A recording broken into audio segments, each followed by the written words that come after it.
प्रभु के चरणों में नमन, सभी को प्रणाम। पानी की धारा बहती जा रही है, जीवन भी आगे बढ़ रहा है। बहुत सारी यादें लेकर हम भी आगे बढ़ रहे होते हैं।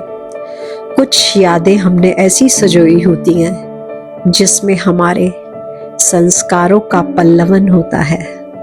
वो बचपन की यादें हमारे चित्त में ऐसी तरोताजा रहती हैं जैसे अभी अभी कुछ घटित हुआ हो।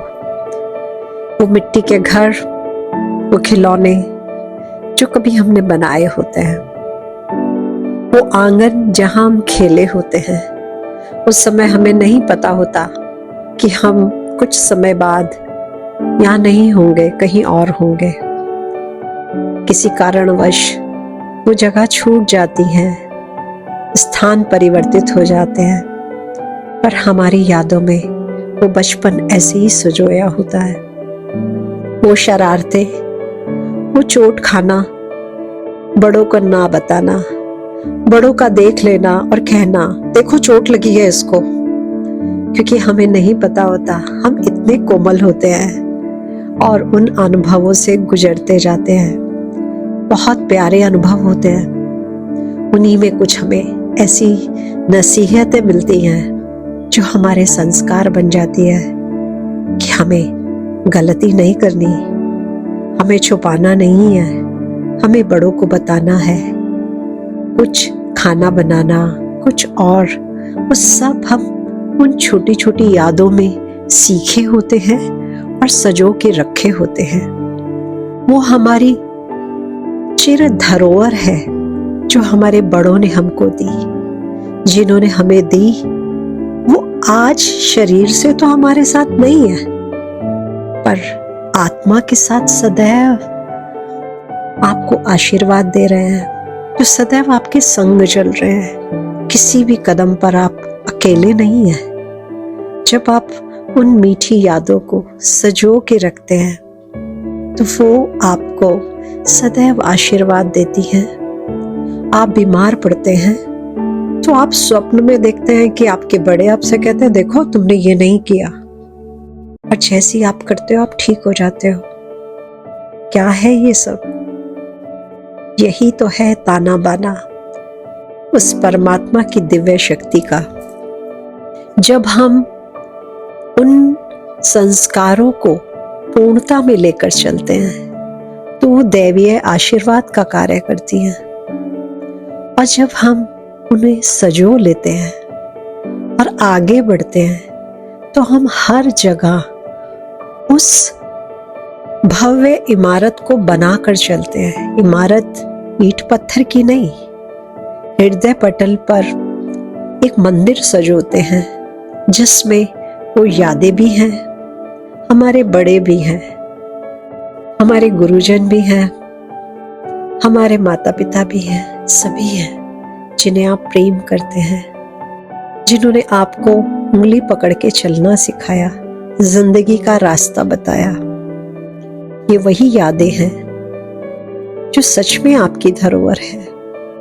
जिस महल में आप रहते हैं वो तो आप बाह्य पदार्थों से बना लेते हैं। एक महल वो है जो कोमल कोमल भावनाओं से बना है, जिसमें आपका प्रेम वासित है। वो प्रेम सदैव पुलकित होता है। यही यात्रा है जो हम सबको करनी है, प्रेम की यात्रा, उस दिव्य अनुभूति की यात्रा जिस पर चलते चलते ना जाने कब हमारे विकार सब धुल जाते हैं। हम पवित्र मन से ईश्वर की आराधना करने लगते हैं। यही तो है यात्रा। हर दिन नया है, चाहे मकर लगे या बैसाख, हर क्षण आपके लिए नया है। उस क्षण में आपको अपने अंदर की गंगा में डुबकी लगानी है। वो डुबकी प्रेम की है और सर्वत्र प्रेम प्रसार करना है। उन्हीं यादों में कुछ खट्टे अनुभव भी हैं। उन खट्टे अनुभव से आपने पाठ पढ़ा होता है। अनुभव पा जाने के बाद आपको उन्हें हटा देना है, उन्हें साथ नहीं रखना। क्योंकि अनुभव पा लिया, और छोटों को उस अनुभव से अवगत कराना है कि ये गलती नहीं करना। यही आपका दायित्व है। और जो संस्कार है वो आपको साथ लेके चलने हैं। ये नहीं कि आज भौतिकता की आंधी में आप सब कुछ भूल जाए। आप भूल ही जाए खान पान, आप भूल ही जाए बचपन की यादें, आप लुका छिपी में गलत कार्य करने लग जाए। सदैव याद रखिए कि आपके मन मंदिर में आपके बड़े बैठे हैं जो आपको हर क्षण देख रहे हैं। वो परमात्मा आपको देख रहे हैं। आपको उन्हें नमन करना है। जो गलती हो गई उसकी क्षमा याचना करके मुड़ चलो, नई शुरुआत करो, आगे बढ़ो। उन गलतियों को फिर कभी मत दोहराओ जो भूलवश हो गई। उनका प्रायश्चित सेवा है, साधना है, नाम जप है। साधना करो और आगे बढ़ो। नया रास्ता आपका इंतजार कर रहा है।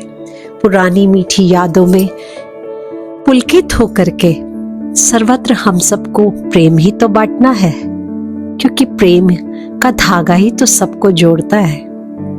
स्वार्थ में तो कुछ नहीं होता। आज मोबाइल आ गया तो हम उसमें एक मैसेज लिख के फ्री हो जाते हैं, चाहे वो दुख का क्षण हो या सुख का क्षण हो। पर हम भूल गए हमारे व्यक्तिगत जाने से सामने वाले को कितना संबल मिलेगा। एक छोटा सा मैसेज लिख देने से ही काम नहीं चलेगा। इन भावनाओं को सदैव ध्यान रखो। जीवन बहुत अनमोल है, नष्ट करने के लिए नहीं है। समय बह रहा है। इस समय में आपको अपने आप को पाना है, जानना है और प्रेम प्रसार करना है। यही जीवन की वास्तविक सुगंध है जो आपको सर्वत्र फैलानी है और आगे बढ़ते जाना है।